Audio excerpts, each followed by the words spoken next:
Assalamu alaikum wa rahmatullahi wa barakatuh. Good morning, students. I am Muhammad Shahnawaz Qasmi. I am a teacher at Maryam Higher Secondary School.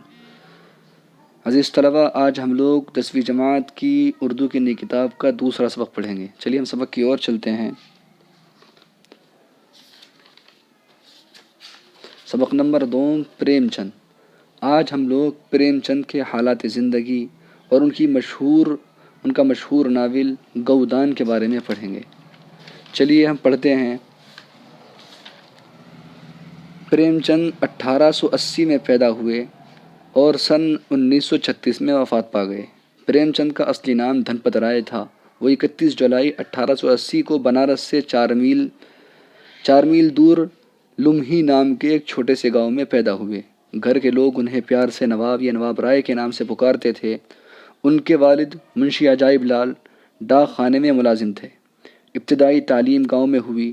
Urdu اور فارسی پڑھنے کے بعد entrance کا امتحان پاس کیا اور پرائمری اسکول میں ٹیچر ہو گئے، مگر تعلیم کا سلسلہ بھی جاری رکھا اور ترقی کرتے کرتے BA کی ڈگری حاصل کی. پریم چند کو بچپن سے مضامین لکھنے کا شوق تھا. 1902 میں وہ ٹریننگ کے لیے الہ آباد کے ایک کالج میں داخل ہو گئے. یہاں پہنچ کر انہیں کتابیں لکھنے کا شوق ہوا اور اسرار معابد کے نام سے ان کا پہلا ناول بنارس کے ایک رسالے میں شائع ہونا شروع ہوا. بعد میں وہ رسالہ زمانے کے لیے پابندی سے مضامین اور افسانے لکھنے لگے. سن 1908 میں ان کی کہانیوں کا پہلا مجموعہ سوز وطن کے نام سے شائع ہوا معنی پھیلا. یہ کتاب وطن دوستی اور آزادی کے جذبات کی وجہ سے انگریز حکام نے جلا دی. حکام کے معنی حاکم، بادشاہ. بالآخر وہ دیا نارائن نگم کے مشورے سے پریم چند کے قلمی نام سے لکھنے لگے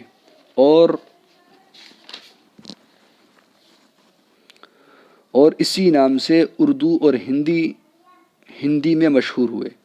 ملک میں آزادی کی تحریک بڑھ رہی تھی. پریم چند بھی گاندھی جی کے اثر میں آئے اور 1921 میں سرکاری ملازمت سے استعفیٰ دے دیا اور زیادہ بے باکی سے لکھنے لگے. پریم چند ہمارے ان تخلیق کاروں میں سے تھے جن پر اردو زبان کو ہمیشہ فخر رہے گا. ان کے افسانے اور ناول اردو ادب کا بیش قیمت سرمایہ ہے. انہوں نے ادب کو دیہی زندگی کا ترجمان بنا دیا. دیہی معنی دیہاتی زندگی کا ترجمان بنا دیا. وہ دیہات کے ایک غریب گھرانے میں پیدا ہوئے تھے اور انہیں زندگی کی تلخیوں کا ذاتی تجربہ تھا. ان کی حقیقت نگاری انہی تجربات و مشاہدات کا نتیجہ ہے اور اسی خصوصیت نے انہیں اپنے ہم عصروں سے ممتاز کر دیا. افسانہ نگاری کے فن میں پریم چند نے جو شہرت حاصل کی وہ کم لوگوں کے حصے میں آئی. ان کے افسانے قومی، سیاسی اور سماجی رجحانات کے آئینہ دار ہیں. پریم چند نے 8 اکتوبر سن 1936 کو اس دار فانی سے کوچ کیا، یعنی وفات پائی، انتقال کر گئے. پریم چند ایک درد مند دل کے مالک تھے. انہوں نے گاندھی جی کے خیالات کا اثر قبول کیا. دیہاتوں میں گھوم کر ہندوستان کی مفلوج الحالی اور پسماندگی کا بغور مطالعہ کیا. ان کے دل میں وطن کی محبت، اس کی اصلاح اور ترقی کا جذبہ اور اس کی تعمیر کی طلب تھی. چنانچہ انہوں نے عوامی زندگی کو اپنا موضوع بنا لیا اور معاشرتی اصلاح کی غرض سے افسانے لکھے.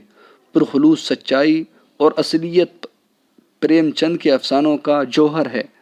زبان کے اعتبار سے وہ سادہ سلیس اور پرتاثیر نثر لکھتے ہیں.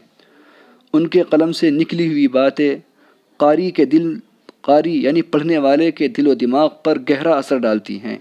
ان کا ہر جملہ سلجھا ہوا ہوتا ہے. وہ ہندی اور فارسی دونوں زبانوں سے موقع کے لحاظ سے الفاظ لے کر اپنی نثر کو پر اثر بناتے ہیں. ان کے مزاج میں شائستگی اور طنز میں گہرائی ہے اور وہ ہر طبقے کی زبان لکھنے پر عبور رکھتے ہیں.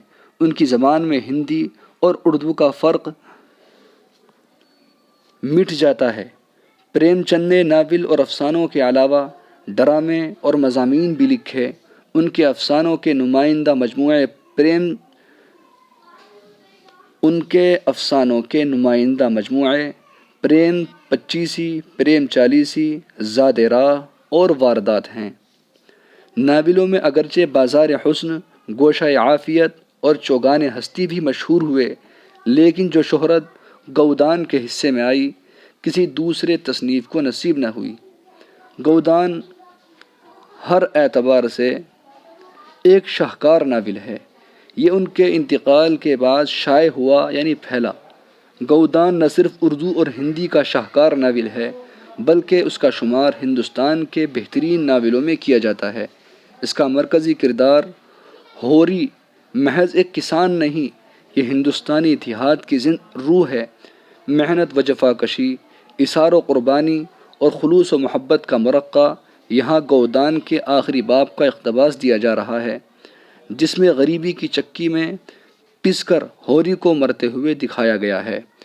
عزیز طلبہ، یہ پریم چند کے مشہور ناول گودان کا مختصر سا خلاصہ انہوں نے بیان کیا تھا۔